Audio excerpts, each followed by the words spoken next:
When a device that's sitting on a network gets an IP packet and it needs to forward that packet, it's going to consider its routing table. Now that's true whether this device is a computing device like a PC or Linux box or Macintosh, or whether it's a checkpoint gateway or a Cisco router or some other routing device. And when that moment comes, when the device gets the packet and says to itself, A packet? What to with it should I?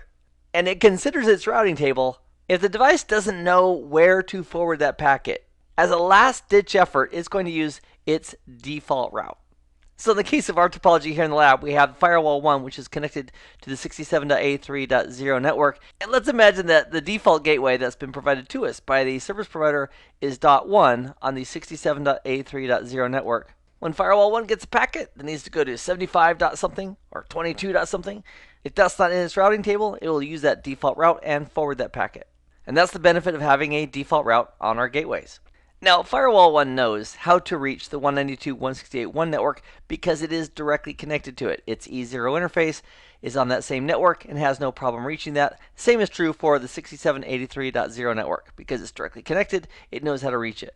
Now in this topology with this additional network, with the 192.168.2 network, Firewall 1 has a new problem, and that is this. If it gets a packet destined for 192.168.2. anything, because that's not in its routing table, it's going to send it out its default route, out this way, which is the incorrect direction. So to solve the problem about reaching or forwarding traffic to this internal network, Firewall 1 has a couple options. Number one, we could have a static route, and that static route could say something like, Dear Mr. Firewall 1, if you need to forward a packet to 192.168.2 network, forward it over to your good buddy, the router, and maybe the router's address is let's say .9. And as a result of that static route, the Firewall 1 would forward a packet destined to this network over to this router. It would then be this router's responsibility to continue forwarding that packet to this network. Another option that we have if we don't want to use static routes is we can also configure a dynamic routing protocol on our gateway to cooperate with other routing devices to share and learn information. And routing protocols include RIP, OSPF, as well as Border Gateway Protocol, aka BGP. And when we're configuring static routes and default routes and routing protocols, we're going to open up the web user interface and connect directly to the gateway to do that work. So using a browser, we'll connect over to Gateway 1. We'll supply the Gaia username and password to administer Gateway 1 and click Login. And let me bring this full screen.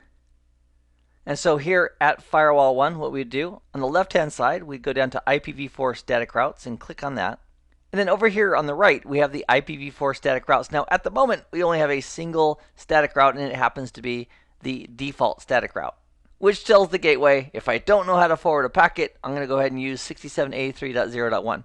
So if we wanted to modify this static route, we could either double-click on it or highlight it and then click on Edit.